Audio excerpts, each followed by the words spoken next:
देसी सत्ता की बात करते हैं, जहां आज जाति शब्द काफी ज्यादा ट्रेंड कर रहा है।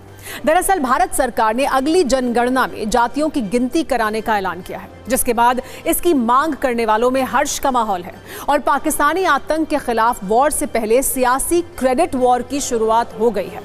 दिल्ली में आज पीएम मोदी की अध्यक्षता में cabinet committee of political affairs की बैठक हुई, जिसमें जाति जनगणना कराने का फैसला हुआ। केंद्रीय मंत्री अश्विनी वैष्णव ने बताया कि इसे मूल जनगणना के साथ ही कराया जाएगा। हालांकि ये कब शुरू होगा, इसका फॉर्मेट क्या होगा और ये कब तक चलेगा, इस पर अभी सरकार की तरफ से कोई विस्तृत जानकारी नहीं आई है। जाति जनगणना कराने के सरकार के फैसले के बाद करीब करीब सभी राजनीतिक दल क्रेडिट वॉर के मैदान में आ गए हैं और वो सरकार के इस फैसले को अपनी जीत बता रहे हैं। केंद्रीय गृह मंत्री अमित शाह ने जातीय जनगणना के फैसले के लिए प्रधानमंत्री मोदी को धन्यवाद दिया है और ये कहा है कि कांग्रेस ने जातीय जनगणना पर राजनीति की, हमने फैसला लिया। जबकि तेजस्वी यादव ने कहा कि सरकार का यह फैसला उनकी जीत है। और इसी मुद्दे पर राहुल गांधी इस वक्त एक प्रेस कॉन्फ्रेंस कर रहे हैं, सीधे वहीं चलते हैं। हम टाइमलाइन चाहते हैं, हम जानना चाहते हैं ये कब तक होगा, और ये एक पहला कदम है। तेलंगाना एक मॉडल बना है कास्ट सेंसस के लिए और वो ब्लूप्रिंट बन सकती है। और कास्ट सेंसस को डिज़ाइन करने में हमारा पूरा सरकार को ऑफर है, पूरा समर्थन है कि हम डिज़ाइन करेंगे, क्योंकि डिज़ाइन बहुत ज़रूरी है।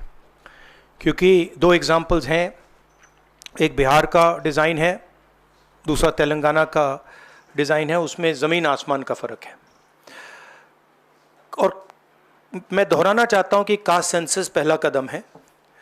हमारा जो विज़न है एक बिल्कुल नया डेवलपमेंट का, विकास का पैराडाइम हम कास्ट सेंसस के माध्यम से लाना चाहते हैं।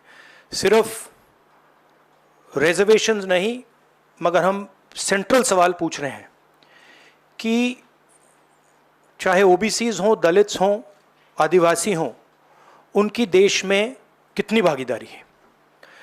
कास्ट सेंसस से एक प्रकार से पता लगेगा, बट कास्ट सेंसस से आगे, चाहे ओबीसीज हों, दलित्स हों, आदिवासी हों, उनकी देश में कितनी भागीदारी है। कास्ट सेंसस से एक प्रकार से पता लगेगा, बट कास्ट सेंसस से आगे जाना है।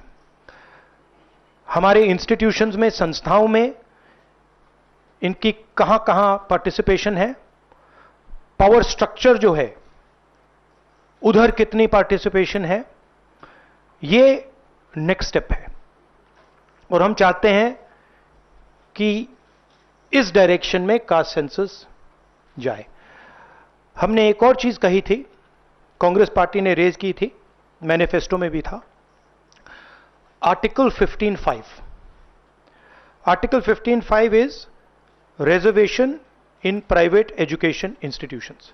ये कानून है, ऑलरेडी कानून है, और हम चाहते हैं एकदम इस कानून को एनडीए की सरकार, बीजेपी की सरकार इंप्लीमेंट करना शुरू करे।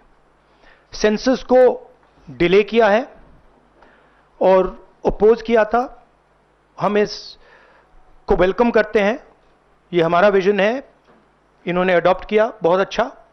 मगर हम चाहते हैं कि हमें डेट्स बताए जाएं, किस दिन तक ये सेंसस होगा, बजट में इसका पैसा आना चाहिए, अभी बजट में पैसा नहीं है, और फिर जो डेवलपमेंटल विजन है वो हमारे सामने प्रेजेंट होना चाहिए।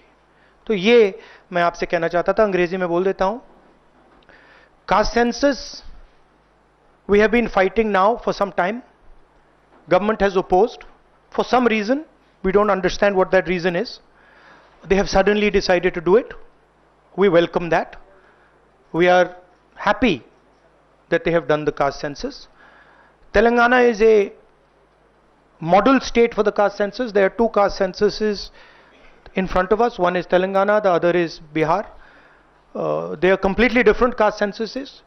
The Telangana caste census, the questions have been developed by a process of consultation, not a closed process, open process, by asking the stakeholders what are the type of questions, and it's been a very detailed, very granular exercise. We would like the national census to follow some of the ideas of the Telangana census, and we are more than happy to help the government develop the national census on similar lines. We've had two other issues that we have discussed which are also central, which is the 50% cap on reservations. जाति का मुद्दा हमारे देश में राजनीति को सीधे तौर पर प्रभावित करता है। जातीय जनगणना का मुद्दा लगातार राजनीतिक दल उठाते रहे हैं।